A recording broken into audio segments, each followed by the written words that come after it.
ओम शांति। आज 24/6/20 मम्मा डे के निमित्त मातेश्वरी जी के अनमोल महावाक्य, जिसकी रिवाइज तारीख है 26/4/65। सबसे पहले हम मुरली का सारांश सुनेंगे और समझेंगे। मुरली का टाइटल है, आप आत्माएं जब स्वच्छ बनो तब यह संसार सुखदायी बने। दुखों का कारण 5 विकारों के वशीभूत होकर किए गए कर्म। बेहद का बाप ही महिमा के अधिकारी हैं, क्योंकि उन्होंने ही महान उच्च कर्तव्य किया है। उन्हें ही मनुष्य सृष्टि का कर्ता हर्ता कहा जाता है, क्योंकि वो मनुष्य सृष्टि को और प्रकृति के सभी तत्वों को भी परिवर्तित कर देते हैं। जब तक आत्माएं स्वच्छ नहीं बनती हैं, तब तक यह संसार सुखदायी नहीं बनेगा। आत्मा को प्यूरिफाइड बनाने वाले अथॉरिटी वही हैं। पहले हम बदलेंगे तो दुनिया बदलेगी। उसके लिए पोतामेल देखना है कि सारा दिन में हमारा कितना फायदा रहा, हमारा कितना नुकसान रहा। देखना यह है कि विकारों से कितने छूटते जा रहे हैं। तो इस प्रकार पोतामेल देखने से परिवर्तन होता जाएगा। सिर पर जो पापों का बोझ है, तो उसके लिए बाप ने फरमान किया है कि बाप को याद करते रहो। इसी प्रैक्टिस से स्वच्छ और पवित्र बनेंगे। स्वच्छ की डिग्री है देवता। अब हम मुरली की शुरुआत करेंगे। फिर से मुरली का टाइटल है, आप आत्माएं जब स्वच्छ बनो तब यह संसार सुखदायी बने। दुखों का कारण 5 विकारों के वशीभूत होकर किए गए कर्म। आज का गीत है, जाने न नजर पहचाने जिगर। अपने बेहद बाप की महिमा सुनी। कॉमन मनुष्य की ऐसी महिमा नहीं हो सकती है। यह उसी एक की ही महिमा है जो इस महिमा का अधिकारी है, क्योंकि उनकी महिमा उनके कर्तव्य अनुसार गाई जाती है। उनका कर्तव्य सब मनुष्य आत्माओं से महान है, क्योंकि सभी मनुष्य आत्माओं के लिए ही उनका कर्तव्य है। तो सबसे ऊंचा हो गया, क्योंकि सबके लिए सबका सद्गति दाता एक ही है। ऐसे नहीं कहेंगे कि थोड़ों की गति सद्गति की, नहीं, वह है सर्व का सद्गति दाता। तो सबकी अथॉरिटी हो गई ना। वैसे भी कॉमन तरह से देखा जाए तो महिमा तब ही होती है जब कोई कर्तव्य करता है। जिन्होंने कुछ न कुछ थोड़ा बहुत ऐसा काम किया है, तो उनकी देखो महिमा है। तो बाप की भी जो महिमा है कि वह ऊंचे ते ऊंचा है, तो जरूर उसने यहाँ आकर के महान कर्तव्य किया है। और वो हमारे लिए, मनुष्य सृष्टि के लिए महान ऊंच कर्तव्य किया, क्योंकि इस सृष्टि का कर्ता हर्ता उसे कहा जाता है।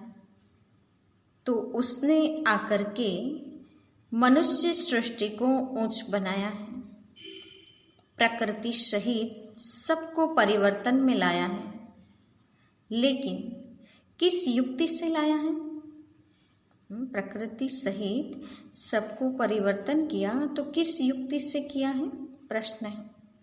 वह बैठ कर के समझाते हैं, क्योंकि ऐसे नहीं है पहले मनुष्य आत्मा को चेंज लाने से, फिर आत्मा के बल से, अपने कर्म के बल से, फिर यह सब प्रकृति तत्व आदि पर भी उनका बल काम करता है।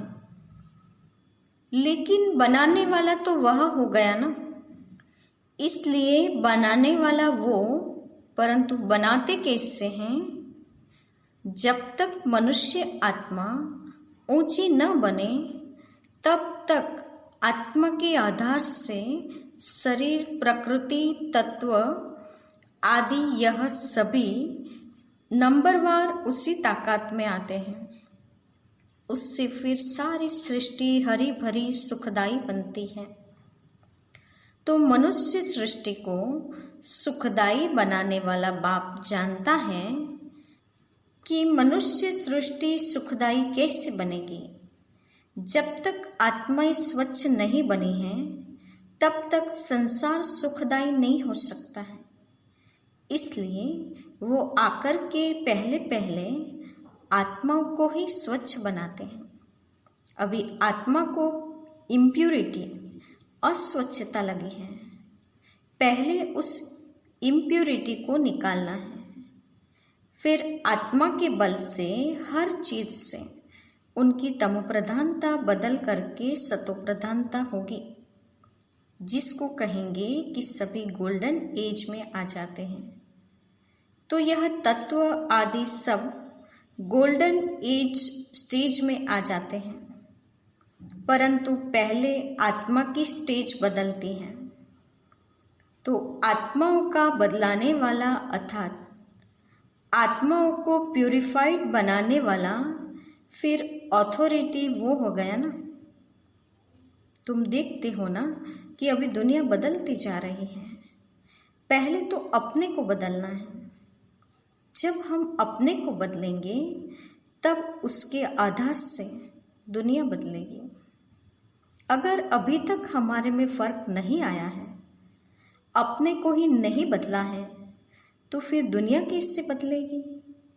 इसलिए अपनी जांच रोज करो। जैसे पोता मिल रखने वाले रात को अपना खाता देखते हैं ना कि आज क्या जमा हुआ, सब अपना हिसाब रखते हैं।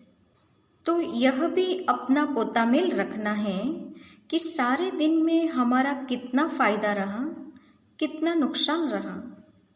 अगर नुकसान में कुछ ज़्यादा हो गया तो फिर दूसरे दिन के लिए फिर खबरदार रहना है। इसी तरह से अपना अटेंशन रखने से फिर हम फायदे में जाते जाते अपनी जो पोजीशन है उसको पकड़ते चलेंगे। तो ऐसी जांच रखते अपने को बदला हुआ महसूस करना चाहिए। ऐसे नहीं कि हम तो देवता बनेंगे, वह तो पीछे बनेंगे। अभी जैसे हैं वैसे ठीक है, नहीं, अभी से वह देवताई संस्कार बनाने हैं। अभी तक जो 5 विकारों के वश संस्कार चलते थे, अभी देखना है कि इन विकारों से हम कितने छूटते जा रहे हैं। हमारे में जो क्रोध आदि था वह निकलता जा रहा है। लोभ या मोह आदि जो था वह सब विकारी संस्कार बदलते जा रहे हैं। अगर बदलते जा रहे हैं, छूटते जा रहे हैं, तो मानो हम बदलते जा रहे हैं। अगर नहीं छूटते हैं तो समझो कि अभी हम बदले नहीं हैं। तो बदलने का फर्क महसूस होना चाहिए, अपने में चेंज आनी चाहिए। ऐसे नहीं कि सारा दिन विकारी खाते में चलते रहें, बाकी समझे कि हमने अच्छा कोई दान पुण्य किया, बस नहीं। हमारा जो कर्म का खाता चलता है उसी में हमको संभलना है। हम जो कुछ करते हैं उसमें किसी विकार के वश हो अपना विकर्मी खाता तो नहीं बनाते हैं, इसमें अपने को संभालना है। ये सारा पोतामेल रखना है और सोने से पहले 10-15 मिनट अपने को देखना चाहिए कि सारा दिन हमारा कैसा बीता। कई तो नोट भी करते हैं क्योंकि पिछले पापों का जो सिर पर बोझ है उससे भी मिटाना है। उसके लिए बाप का फरमान है, मुझे याद करो। तो वह भी हमने कितना समय याद में दिया, क्योंकि यह चार्ट रखने से दूसरे दिन के लिए सावधान रहेंगे। ऐसे सावधान रहते रहते फिर सावधान हो जाएंगे, फिर हमारे कर्म अच्छे रहते चलेंगे और फिर ऐसा कोई पाप नहीं होगा। तो पापों से ही बचना है ना। हमको इन विकारों ने ही बुरा बनाया है, विकारों के कारण ही हम दुखी हुए हैं। अभी हमें दुख से छूटना है, तो यही मुख्य चीज है। भक्ति में भी परमात्मा को हम पुकारते हैं, याद करते हैं। जो भी कुछ पुरुषार्थ करते हैं वह किस लिए करते हैं? सुख शांति के लिए करते हैं ना। तो उसकी यह प्रैक्टिकल प्रैक्टिस अभी कराई जाती है। यह प्रैक्टिकल करने की कॉलेज है। इसकी प्रैक्टिस करने से हम स्वच्छ अथवा पवित्र बनते जाएंगे। फिर हमारा जो आदि सनातन पवित्र प्रवृत्ति का लक्ष्य है वो हम पा लेंगे। जैसे कोई डॉक्टर बनने के लिए डॉक्टरी कॉलेज में जाएगा तो डॉक्टरी प्रैक्टिस से डॉक्टर बन जाएगा। इसी तरह से हम भी इस कॉलेज में, इस पढ़ाई से अथवा इस प्रैक्टिस से, इन विकारों से अथवा पाप कर्म करने से छूटते स्वच्छ होते जाएंगे। फिर स्वच्छ की डिग्री क्या है? स्वच्छ की डिग्री है देवता। यह देवताएं तो गाए हुए हैं ना। उनकी महिमा है सर्वगुण संपन्न, 16 कला संपूर्ण, संपूर्ण निर्विकारी, मर्यादा पुरुषोत्तम आदि आदि बहुत महिमा है। तो ऐसे कैसे बनेंगे?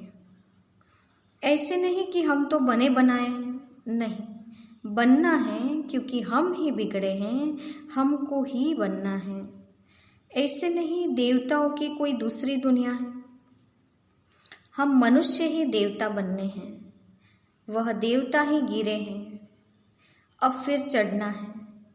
लेकिन चढ़ने का ढंग बाप सिखला रहे हैं। अभी उनके साथ हमें अपना रिलेशन जोड़ना है। अभी बाप ने आकर के रोशनी दी है।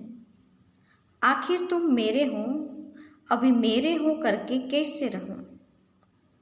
जैसे लौकिक में बाप बच्चों का, बच्चा बाप का कैसे होकर रहता है, ऐसे तुम तन मन धन से मेरे होकर के चलो। कैसे चलो? उसका आदर्श, उसका प्रमाण यह बाबा है जिसके तन में आता है। वह अपना तन मन धन सब उनके हवाले कर उनका होकर के चल रहे हैं। ऐसे फॉलो फादर। इसमें और कुछ पूछने की और मूंझने की बात ही नहीं है, सीधी साफ बात है। तो अभी चलते रहो। ऐसे नहीं सुनो बहुत और धारण करो थोड़ा, नहीं, सुनो थोड़ा, धारण करो बहुत। जो सुनते हो उसको प्रैक्टिकल में कैसे लाए, उसका पूरा ख्याल रखते रहो। अपनी प्रैक्टिस को आगे बढ़ाते रहो। ऐसे नहीं सुनते रहें, नहीं। आज जो सुना उसको अगर कोई प्रैक्टिकल में लाए, बस हम आज से उसी स्टेज में चलेंगे। विकारों के वश होकर कोई ऐसा काम नहीं करेंगे और अपनी ऐसी दिनचर्या बनाएंगे, अपना ऐसा चार्ट रखेंगे। अगर इसको कोई प्रैक्टिकल प्रैक्टिस में लाए तो देखो क्या हो जाएगा। तो अभी जो कहा ना उसको प्रैक्टिकल में लाना है। जो कहते हो, जो सुनते हो वह करो, बस, दूसरी बात नहीं। सिर्फ करने के ऊपर जोर दो, समझा? जिससे बाप और दादा दोनों को अच्छी तरह से जानते हो ना, ऐसे अब फॉलो करो। ऐसे फॉलो करने वाले जो सपूत बच्चे हैं अथवा मीठे मीठे बच्चे हैं, ऐसे बच्चों प्रति याद प्यार और गुड मॉर्निंग। हम बच्चों की ओर से भी बाप दादा माता पिता को याद प्यार और नमस्ते। दूसरी मुरली है 1957, जिसका गीत है मेरा छोटा सा देखो ये संसार है, मेरा छोटा सा देखो ये संसार है। यह गीत किस समय का गाया हुआ है? क्योंकि इस संगम समय ही हम ब्राह्मण कुल का यह छोटा सा संसार है।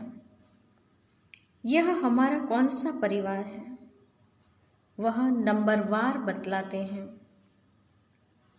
हम परमपिता परमात्मा शिव के पौत्र हैं, ब्रह्मा सरस्वती की मुख्य संतान हैं और विष्णु शंकर हमारे ताया जी हैं, और हम आपस में सभी भाई बहन ठहरे।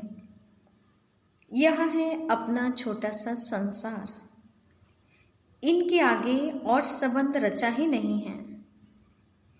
इसी समय का इतना ही संबंध कहेंगे। देखो हमारा संबंध कितना बड़ी अथॉरिटी से है। हमारा ग्रैंड पप्पा है शिव, उनका नाम कितना भारी है। वो सारी मनुष्य सृष्टि का बीज रूप है। सर्व आत्माओं का कल्याणकारी होने के कारण उनको कहा जाता है हर हर भोलेनाथ शिव महादेव। वो सारी सृष्टि का दुख हरता सुख करता है। उस द्वारा हमें सुख शांति पवित्रता का बड़ा हक मिलता है। शांति में फिर कोई कर्म बंधन का हिसाब किताब नहीं रहता, परंतु यह दोनों वस्तु पवित्रता के आधार पर रखते हैं। जब तक पिता की परवरिश का पूर्ण वर्षा ले, पिता से सर्टिफिकेट नहीं मिला है, तब तक तो वो वर्षा मिल नहीं सकता। देखो ब्रह्मा के ऊपर कितना बड़ा काम है। मलेच्छ 5 विकारों में मैली अपवित्र आत्माओं को गुल गुल बनाते हैं। जिस अलौकिक कार्य का उजूरा फिर सतयुग का पहला नंबर श्री कृष्ण पद मिलता है। अब देखो उस पिता के साथ तुम्हारा कैसा संबंध है, तो कितना बेफिक्र और खुश होना चाहिए। अब हर एक अपने दिल से पूछें, हम उनके पूर्ण रीति से हो चुके हैं? अपने दिल से स्वयं से सवाल करें कि ऐसे बाप के हम पूर्ण रीति से हो चुके हैं? सोचना चाहिए कि जब परमात्मा बाप आया है तो उनसे हम कंप्लीट वर्षा ले लेवे। स्टूडेंट का काम है संपूर्ण पुरुषार्थ कर स्कॉलरशिप लेना, तो हम पहला नंबर लॉटरी क्यों नवीन करें? बाबा कहते हैं स्टूडेंट संपूर्ण पुरुषार्थ करके स्कॉलरशिप लेते हैं, तो हम भी अभी नई दुनिया के लिए जो पढ़ाई पढ़ रहे हैं उसमें ऐसा पुरुषार्थ करें कि नंबर 1 लॉटरी ले लें। वह है विजय माला में पिरोए जाना। बाकी कोई हैं जो 2 लड्डू पकड़कर बैठे हैं, यहाँ का भी हद का सुख लो और वहाँ भी वैकुंठ में कुछ न कुछ सुख ले लेंगे। ऐसे विचारवान को मध्यम और कनिष्ठ पुरुषार्थी कहेंगे, न कि सर्वोत्तम पुरुषार्थी। जब बाप देने में आनाकानी नहीं करता तो लेने वाले क्यों करते हैं? तब गुरु नानक ने कहा परमात्मा तो दाता है, समर्थ है, मगर आत्माओं को लेने की भी ताकत नहीं। कहावत है देंदा दे लेंदा थक पावे, अर्थात इसका मतलब है देने वाला देता है लेकिन लेने वाला थक जाता है। आपके दिल में आता होगा हम क्यों नहीं चाहेंगे कि हम भी यह पद पावे, परंतु देखो बाबा कितनी मेहनत करता है, फिर भी माया कितना विघ्न डालती है। क्यों? अब माया का राज्य समाप्त होने वाला है। अब माया ने सारा सार निकाल दिया है, तब ही परमात्मा आता है। उसमें सब रस समाया हुआ है, उनसे सभी संबंधों की रसना मिलती है। तब ही त्वमेव माताश्च पिता त्वमेव आदि यह महिमा उस परमात्मा की ही गाई हुई है। तो बलिहारी इस समय की है जो ऐसा संबंध हुआ है। तो परमात्मा के साथ इतना संपूर्ण संबंध जोड़ना है जो 21 जन्मों के लिए सुख प्राप्त हो जाए। यह है पुरुषार्थ की सिद्धि। अंडरलाइन पॉइंट है, परमात्मा के साथ इतना संपूर्ण संबंध जोड़ना है जो 21 जन्मों के लिए सुख प्राप्त हो जाए।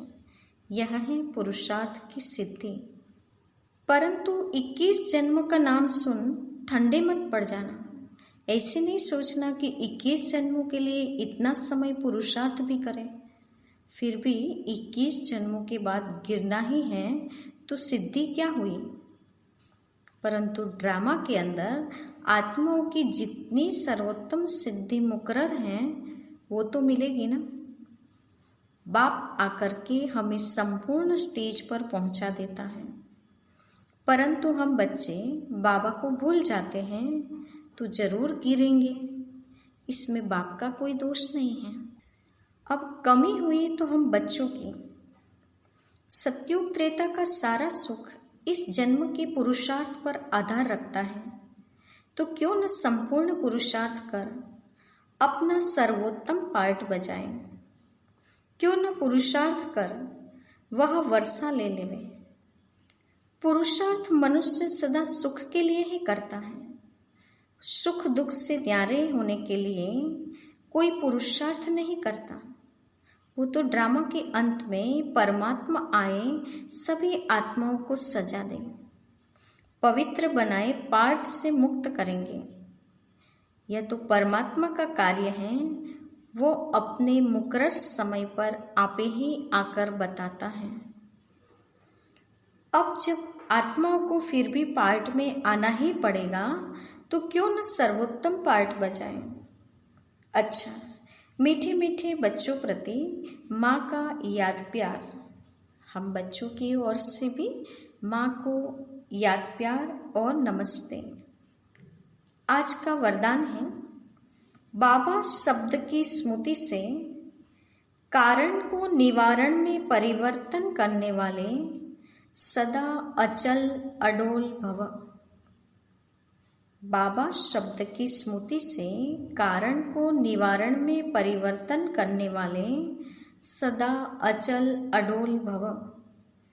वरदान का स्पष्टीकरण है, कोई भी परिस्थिति जो भल हलचल वाली हो लेकिन बाबा कहा और अचल बने। जब परिस्थितियों के चिंतन में चले जाते हो तो मुश्किल का अनुभव होता है। अगर कारण के बजाय निवारण में चले जाओ तो कारण ही निवारण बन जाए, क्योंकि मास्टर सर्वशक्तिमान ब्राह्मणों के आगे परिस्थितियां चींटी समान भी नहीं हैं। सिर्फ क्या हुआ, क्यों हुआ, यह सोचने के बजाय जो हुआ उसमें कल्याण भरा हुआ है, सेवा समाई हुई है। बल रूप सरकमटेंस का हो लेकिन समाई सेवा है। इस रूप से देखेंगे तो सदा अचल अडोल रहेंगे। कहा कि कोई भी परिस्थिति आ जाए लेकिन हमें हलचल में आए बिना सदा बाबा कहेंगे तो बाबा ने कहा अचल बनेंगे, कारण के निवारण की ओर जाएंगे। लेकिन यदि क्यों क्या में गए, ऐसी बात सोचने गए तो बाबा ने कहा उसमें उलझ जाएंगे।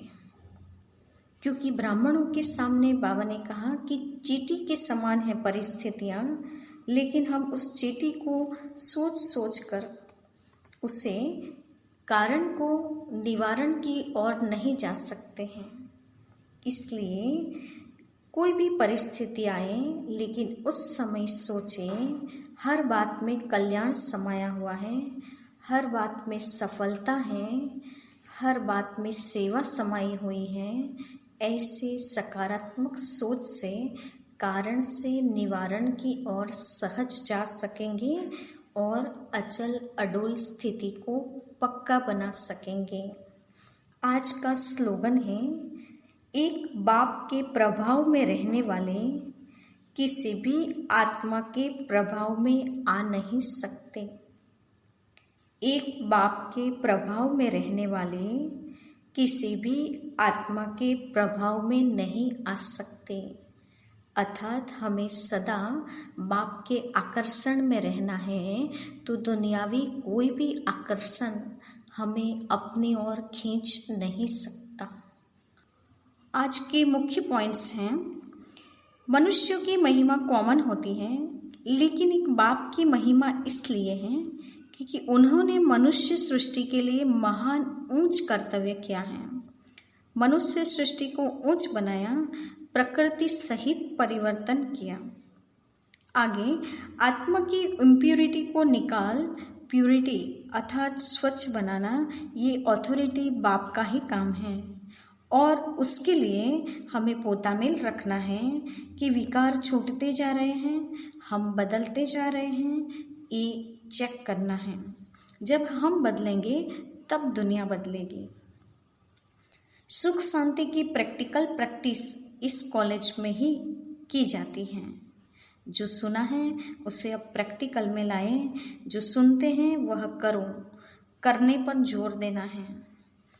और अंत में बताया दूसरे मुरली में, हमारा माता पिता भाई बहनों का ये छोटा सा ईश्वरीय परिवार है। याद की मेहनत में माया के विघ्न पड़ते हैं, लेकिन अब माया का राज्य समाप्त होने वाला है।